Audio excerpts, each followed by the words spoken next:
Vâng, như vậy là trên số này thì trọng tài Phạm Văn Thắng cùng với cả hai đội bóng đá dàn theo ngang người khu vực dưới sân.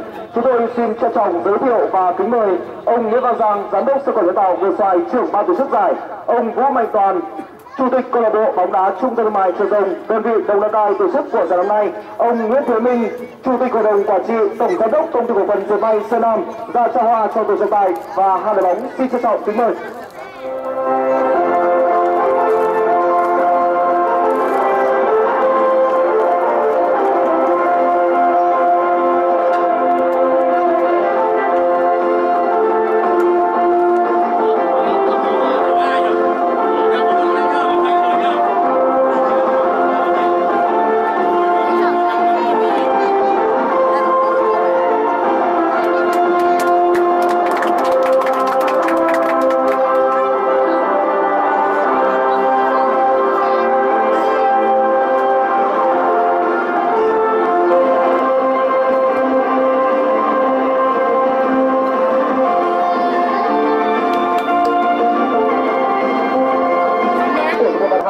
Một trận đấu này đã được bắt đầu.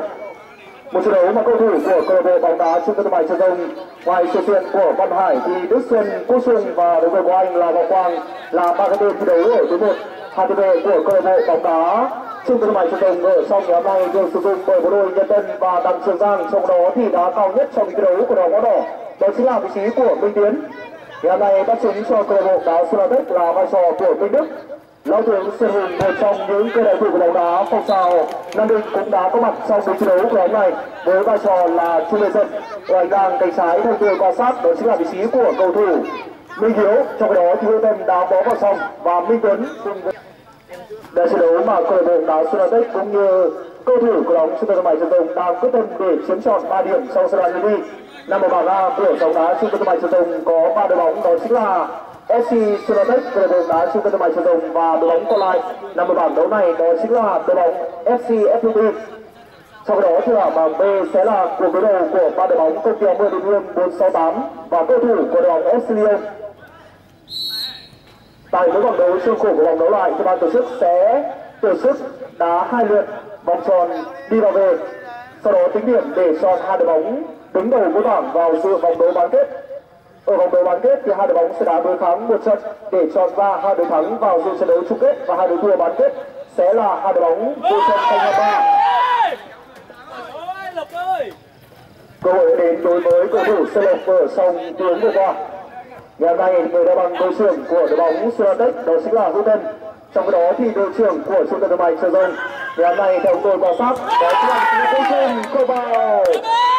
Những diễn biến trên sân đang thi đấu quá hay. FC Sunatech đang có những phút giây thi đấu tương đồng.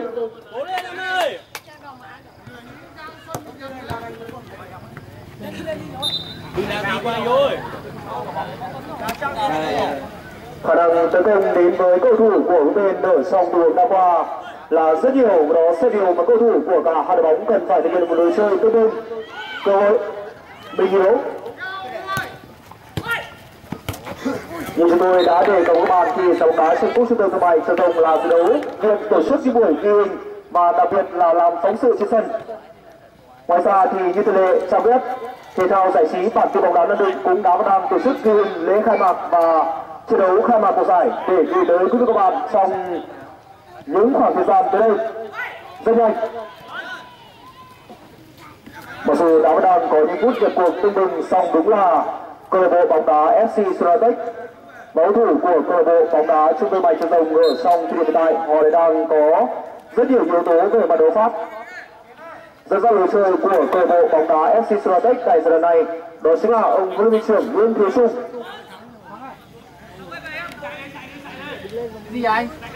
Khả năng tham gia thi đấu với rất nhiều những phản phối hợp tấn công quen thuộc là tất cả cầu thủ của đội bóng Trung tâm Thương mại Trường Rồng đã tạo ra những khoảnh khắc lóe sáng, và nếu như điều đó diễn ra hiệu quả thì có lẽ là người ta cũng đã thấy được những pha sút bóng hợp lý đến với cầu thủ của Vũ Tên, và nhiều khả năng là bàn thắng ở trong ngày hôm nay cũng sẽ được thực hiện.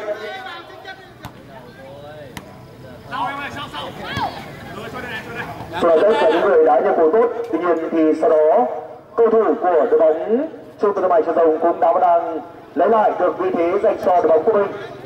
Và còn cơ hội Tân Hường bóng ra lục quân. Xin mời các bạn là dòng đá trên cúp Trung tâm Thương mại Chợ Rồng sẽ được khởi tranh từ ngày hôm nay đến ngày 10 tháng 7 năm 2024 với các múi giờ 19 và 20 giờ các ngày thứ ba, thứ năm và chủ nhật. Các bạn có thể nắm rõ lịch thi đấu của dòng đá trên cúp Trung tâm Thương mại Chợ Rồng để về sân dự khán cho các trận đấu diễn ra vào buổi tối. Trên sân này đang có một lượng cổ động viên nói là rất đông có mặt để dự khán cho trận đấu khai mạc giải. Luôn có những pha vừa tấn công bằng tính sáng tạo. Có ai biết được rằng cả hai đội bóng lại chuẩn bị kỹ lưỡng đến như vậy ở sau ngày hôm nay. Rất nhanh, Xuân Hùng, bắt đầu Xuân Hùng, với con. Tất cả những pha tranh chấp mà cầu thủ của đội bóng Trung tâm Thương mại Chợ Rồng và câu lạc bộ đá Sonatech thực hiện có lẽ đó sẽ điều mà một bên sẽ cần phải đào pha nhiều hơn nữa. Họ đang có những dấu phảng phất với một cái gì đó thi đấu tôi nói là quá hay ở trong những tình huống vừa qua. Và đây là cơ hội để cho cầu thủ của đội bóng Trung tâm Thương mại Chợ Rồng cũng như đội bóng Sonatech có được bàn thắng đầu tiên của giải. Nhật Tân, Minh Tuấn không được. Tình huống xa bóng. Đấu thủ của đội bóng Trung tâm Thương mại Chợ Rồng với con Đức Xuân, Nhật Tân, đó là Nhật Tân. Nhật Tân chọc khe. Đây là cánh sút nhỏ Xuân Lộc.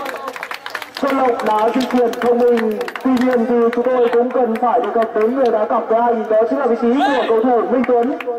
Một đường chuyền quá sắc để cho Xuân Lộc làm nốt nhiệm vụ của mình, đó chính là đưa bóng vào góc xa khung thành của thủ môn Văn Hải ở sau. Điều đó đã được cầu thủ này thực hiện ở sau ngày hôm nay với bàn thắng một tỷ số, bàn thắng đầu tiên của cúp Trung tâm Thương mại Chợ Rồng, và đây có lẽ là một trong những bàn thắng đi vào lịch sử của giải đấu này. Cầu thủ của câu lạc bộ đá Sonatech sau ngày hôm nay vẫn đang thực hiện được một lối chơi áp đảo, vào đó đang giúp cho họ có thể tìm kiếm được bàn thắng. Xuân Lộc là người lâu công. Vâng, như vậy là chúng tôi một lần nữa cần phải nhắc đến đường chuyền của Minh Tuấn. Minh Tuấn và Vũ Tân đã có một tình huống quá hiểu ý ở hành lang bên trái, và sau đó thì đường chuyền sắc như rào cạo đã giúp cho họ có thể nói là loại bỏ tất cả những cầu thủ phòng ngự bên phía đội bóng Trung tâm Thương mại Chợ Rồng. Mùa giải này là mùa giải mà tại bảng A sẽ cần phải thực hiện được khả năng thi đấu tốt nhất. Ngọc Quang dẫn đội bóng Chợ Rồng tràn sang phần sân của câu lạc bộ đá Sonatech, với chung sẽ giúp cho cầu thủ của bóng này ở trong ngày hôm nay có thể khẳng định được vị thế. Xuân Lộc Chợ Rồng đáng kể với những tình huống thi đấu tuyệt vời là hình ảnh mà không chỉ câu lạc bộ đá Sonatech, ngay cả cầu thủ điểm này vẫn chưa lên điều gì. Song cầu thủ của câu lạc bộ bóng đá Sonatech có lẽ là sẽ có một sự đổi thay rất nhiều kể từ bàn thắng đó. Lão thủ của bóng Chợ Rồng, cơ hội không được. Trung tâm Thương mại Chợ Rồng và cầu thủ của câu lạc bộ bóng đá Sonatech đang có quá nhiều những pha sự tấn công ấn tượng trên sân. Chuyển sang trong đó thì chúng ta đã thấy nhiều hơn những pha dạt biên của Nhật Tân. Ngày hôm qua thì trong buổi trao đổi với phóng viên của bản tin bóng đá Nam Định thì bà Lê Thị Minh Tú, phó tổng giám đốc của công ty cổ phần sân bay Sơn Nam và đội trưởng Nguyễn Thị Sinh của đội bóng này đã nói rằng thi đấu giữa cầu thủ của câu lạc bộ bóng đá Trung tâm Thương mại Chợ Rồng, cầu thủ của câu lạc bộ bóng đá công ty cổ phần sân bay Sơn Nam sẽ chọn lối đá phòng ngự phản công, phải có những khoảng thời gian thi đấu tương đối hơn. Đây mới là điều quan trọng để cho họ có thể thực hiện được kỹ năng thi đấu ở sau ngày hôm nay. Cơ hội vẫn còn. Khả năng tấn công của đội bóng Trung tâm Thương mại Chợ Rồng là điều mà chúng ta không cần phải đề cập nhiều. Tuy nhiên thì để khai thác được hàng phòng ngự bên phía câu lạc bộ đá Sonatech, có lẽ đó mới là điều quan trọng nhất. Trường Giang rất nhanh, Nhật Tân, đó là Nhật Tân không thành công. Từ nội chung mà cả hai đội bóng tại trận lần này thì với vai trò là một trong những nhà tổ chức và là thành viên của ban tổ chức cũng như đơn vị đứng ra đăng cai tổ chức giải đấu, thì ông Mai Toàn không còn giữ cương vị là huấn luyện viên trưởng bên phía câu lạc bộ đá Trung tâm Thương mại Triệu Rồng, và thay vào đó là vị trí của huấn luyện viên trưởng Ngọc Long. Và như vậy là lúc này thì Ngọc Long, một chân cư binh của câu lạc bộ đá Trung tâm Thương mại Triệu Rồng, sẽ là người dẫn dắt đội bóng này tham gia mùa giải năm nay, khi mà ông Mai Toàn đã vẫn đang giữ cương vị là một trong lãnh đạo của ban tổ chức.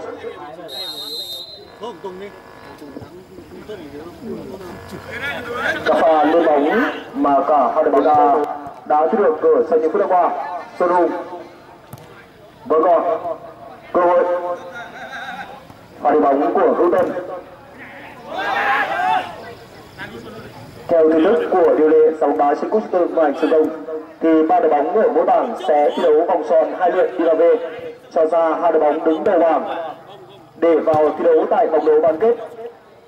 Và nếu như ở trong ngày ra quân hoặc là đội bóng Sonatech hoặc là Trung tâm Thương mại Triệu Rồng có được 3 điểm đầu tay thì có lẽ là cơ hội của họ cũng sẽ mở ra.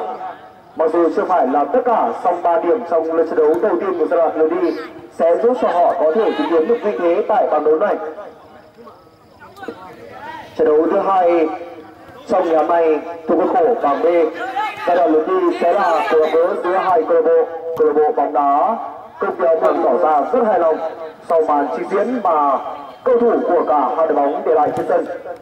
Vừa lên trên tất cả thì lễ khai mạc của giải bóng đá chính quốc Trung tâm Thương mại Triệu Rồng được đánh giá là một trong lễ khai mạc diễn ra ngắn gọn, xúc tích và trang trọng trong thời điểm mà tất cả chúng ta đã cùng nhau hướng đến kỷ niệm ngày thành lập thành phố Nam Định mùng 1 tháng 7 năm 1954, mùng 1 tháng 7 năm 2014 và hướng đến kỷ niệm ngày cách mạng tháng 8 và quốc khánh mùng 2 tháng 9.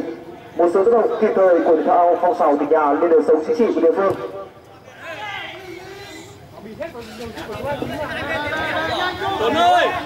Những tình huống sẽ số bóng mà cầu thủ của đội bóng Triệu Rồng và Sonatech để lại ở sau ngày hôm nay là rất cao. Điều này sẽ giúp cho họ có thể thực hiện được khả năng thi đấu với những tình huống của tấn công rất mạnh và có đó thực hiện được thắng lợi. Khả năng lên số bóng mà cả hai đội bóng đang có bây giờ là vô cùng hiệu quả, và chính điều này đang giúp cho họ thực hiện được kỹ năng thi đấu của mình. Ngày hôm nay câu lạc bộ bóng đá Trung tâm Thương mại Triệu Rồng và cầu thủ của câu lạc bộ bóng đá FC Sonatech đang thi đấu với sự quan tâm của rất đông các cổ động viên. Xin mời các bạn, đây là trận đấu khai mạc giải, và sau trận đấu này thì vẫn còn một trận đấu nữa của bảng B, trận đấu của đội bóng Công ty Ống Hồng Điện Hương và câu lạc bộ đá 468. Trước khi